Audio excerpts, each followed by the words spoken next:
billion. In fact, you can produce 1 billion sperm per day.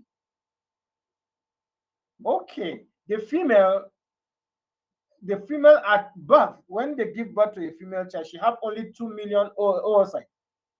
So most of these oocytes now they undergo what we call the primary cell division, which is the primary oocytes in the ovary. But this female oocyte, they undergo apoptosis, they degenerate. By the time the lady is at 18 years or 16 years, 16 to 18 years, she already have only 400 to 500 oocytes, which is what she has. And now tell me, take your calculator, divide 500 or 550 oocytes for the female, divide it by her age. You can see that by the time she get, by if you divide it, if she see her menstruation every month without meeting a man, by the time she is already 50, the egg is completely finished. There's nothing remaining there.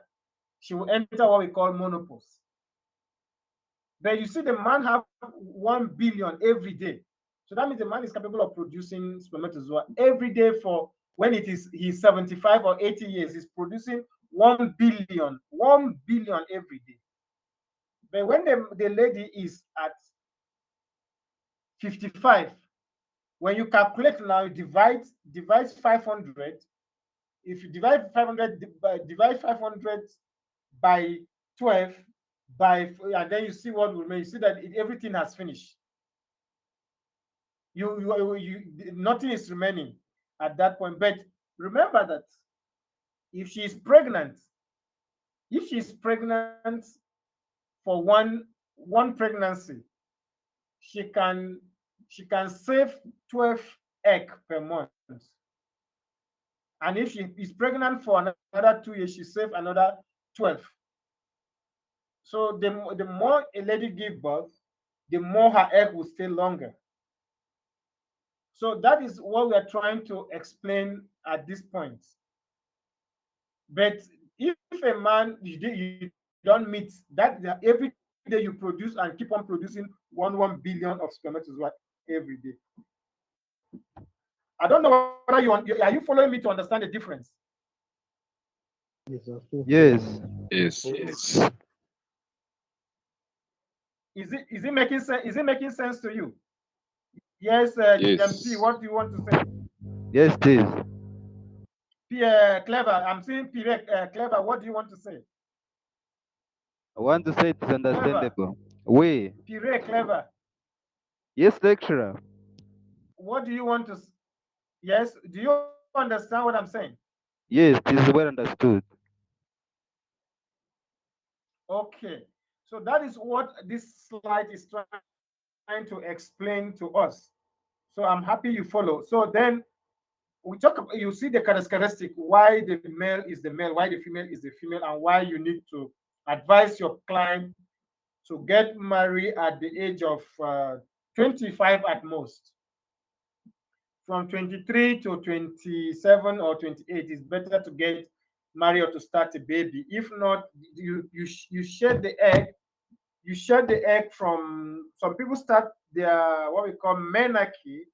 The menarche can start from 12, 13 years.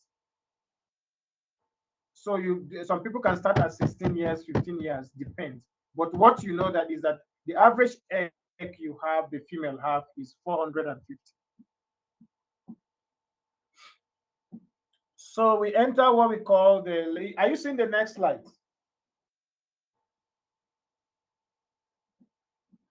Yes, Yes. lecture. So what is the next slide saying? Menstrual cycling. Yeah, menstrual cycle starting at the menstrual cycle, starting at the first menstrual cycle, which meiosis will resume in one oocyte at the time at a time, once a month until menopause. Menopause is the end of menstrual cycle in the woman, usually occur between the age of 40 and 45. So that is for menopause in the female. The remaining oocytes left in the ovary are non-functional or unresponsive and are no longer released.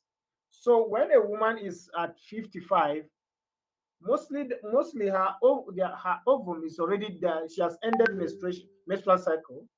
But nowadays, as I'm teaching you, you can see that we have hormones, estrogen hormonal therapy, where those non-functional ovary can oocyte in the ovary can be function. So you can use hormone to boost them to start to produce another egg after 55 if there is you have money and the woman want to give birth. So it is possible for her to take hormonal therapy after 55 years to produce another egg to be fertilized and for her to have a baby. But this is what happened in a summary, what happened for the menstrual cycle. Remember, male produce 1 billion and the female produce or approximately that. It starts at puberty, and it ends, the ending of that is known as menopause.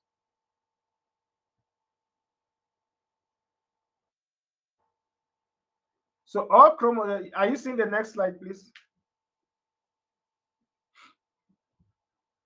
Yes, lecture. Yeah, all chromosomes in female are found as homologous in pairs. Not all chromosomes in male are found as homologous. Okay, so all the chromosomes in the female are the same, while that of the male they are always different, just as we talk about the XY and XX. So this is the next slide, please. So there is one different pair of chromosome in the male and females. In female, the pair is always two rod-shaped chromosomes, XX, as I mentioned.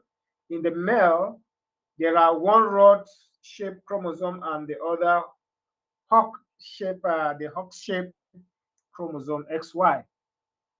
These chromosomes are called sex chromosome.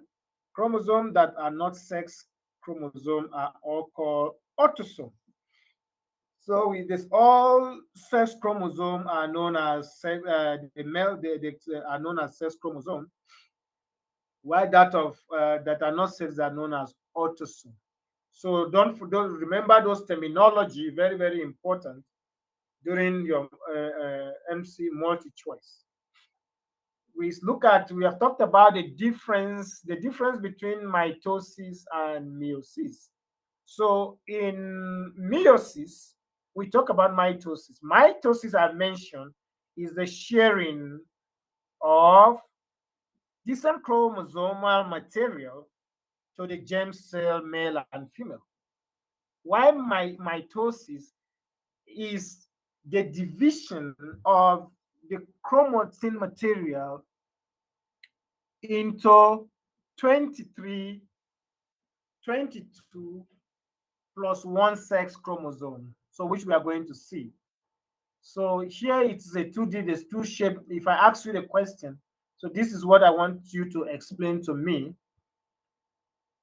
Mitotic division simply means the chromosome or the chromatin material are shared equally, while in meiosis, the chromatin materials are not shared equally.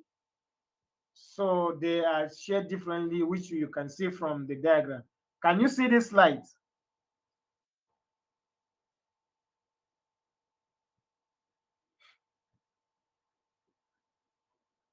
Yes, you are seeing the Yes. slide, sir. Okay.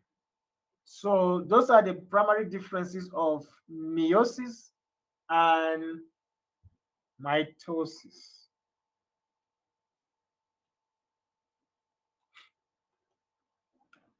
So definition, the process of formation of mature male and female gametes is known as Gametogenesis.